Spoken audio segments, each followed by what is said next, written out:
The Galactic Council chamber fell silent as Ambassador Chen Wei stood before the assembled representatives of 47 star systems. Her uniform bore the simple insignia of Terra, a blue marble against the black void, and her expression carried the weight of a warning that would go unheeded. "We ask only for our boundary to be respected," she said, her voice steady despite the dismissive chittering from the Zalkari delegation. "The Sol system and its surrounding buffer zone. Cross that line and there will be consequences." High Commander Thexlar of the Zalkari Empire rose from his seat, his forearms spreading wide in a gesture of theatrical contempt. The reptilian warlord's scales gleamed under the chamber's artificial light as he addressed the council. With barely concealed amusement, "The humans threaten us." His translator rendered his hissing laughter into something the other species could understand. These newcomers who only discovered faster-than-light travel 3 cycles ago, they who possess no plasma cannons, no singularity bombs, no phase-shift armada. He turned to face Chen Wei directly. "You have 1 planet, human. We have conquered 300. Your warning is noted and ignored," the other delegations murmured among themselves. The humans were indeed an oddity. They had emerged onto the galactic stage with surprising speed, but their military technology lagged centuries behind the established powers. Their ships were slow, their weapons primitive by comparison. What they did possess in abundance was audacity. Chen Wei's expression didn't change. "Then let it be recorded that Earth warned you. Once." 3 months later, the Zalkari warfleet crossed the line. They came with overwhelming force, 200 warships each capable of glassing a continent. High Commander Thexler had ordered the invasion personally, intending to make an example of humanity's arrogance. The Sol system would become another jewel in the Zalkari crown, and these upstart humans would learn their place in the galactic hierarchy. The fleet detected the humans' defensive perimeter immediately. A scattered collection of small stations and antiquated vessels formed a loose ring around the outer planets. Thexler couldn't suppress his contempt. This was what they had warned about? This pitiful display? "All ships advance to Earth," he commanded. "Ignore the outer defenses. We'll deal with them on our return." The Zalkari fleet pressed forward, passing Neptune's orbit without incident, then Jupiter, then Mars. Earth lay before them, defenseless in blue, exactly as their intelligence had predicted. That's when everything went wrong. The first indication came when the lead battlecruiser simply vanished from sensors. Not destroyed, vanished, as if it had ceased to exist. Then another, and another. "What's happening?" Thexlar roared at his tactical officer. "Unknown, Commander. The ships are encountering some kind of..." The communication cut off as that ship, too, disappeared.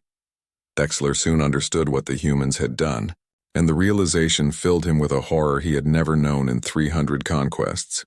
The humans hadn't built weapons. They had built traps, millions of them, scattered throughout the Sol system, invisible to conventional sensors, were devices the humans called quantum displacement mines. They didn't explode or fire projectiles. Instead, they grabbed hold of space-time itself and folded it. Any ship that came within range was simply relocated, displaced to random coordinates in deep space, thousands of light years away. There was no defense against spatial manipulation. No shields could stop it. No armor could resist it. The Zalkari ships, for all their awesome firepower, might as well have been sailing into an invisible whirlpool. But the humans weren't finished. Those ships that managed to navigate the minefield suddenly found themselves fighting an enemy that shouldn't have existed. Human vessels appeared from nowhere, not through faster-than-light travel, but through instant teleportation. The humans had weaponized quantum entanglement itself. They struck with surgical precision, targeting command ships and carriers. Their weapons were indeed primitive, kinetic, accelerators and nuclear missiles, but it didn't matter when you could materialize inside an enemy's shield, perimeter, and teleport away before they could respond. The Zalkari fleet, which had conquered hundreds of worlds, was being systematically dismantled by an enemy that refused to fight fair. "Retreat," Thexler finally screamed. "All ships, retreat beyond the boundary." Of the 200 ships that had crossed the line, 43 made it back. The Galactic Council convened an emergency session. Ambassador Chen Wei stood once again before the assembled representatives, and this time, No one chittered or laughed. "We told you," she said simply. "Humanity doesn't build the biggest guns because we don't need to. We've spent our entire history finding clever ways to defeat enemies who were stronger, faster, and better equipped. Did you think we would stop being creative once we reached the stars?" She paused, letting her words sink in. "The Zelkari tested our boundary. We removed their ability to threaten us without destroying a single ship completely. Every vessel we displaced will eventually find their way home in a few decades, perhaps. Consider it a lesson in humility." Her eyes swept across the chamber.